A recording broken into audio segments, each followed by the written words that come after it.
प्रभु अंतर जामी डही जा नाथ पल्लो वजी फुचांदो ये हाणे चार खूणे मत चार हेकड़ी शक्ति आठनाथ ब्रह्मा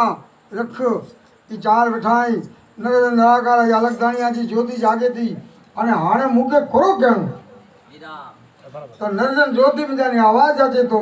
अने संत सुणे था अने रकेसर पर बोले तो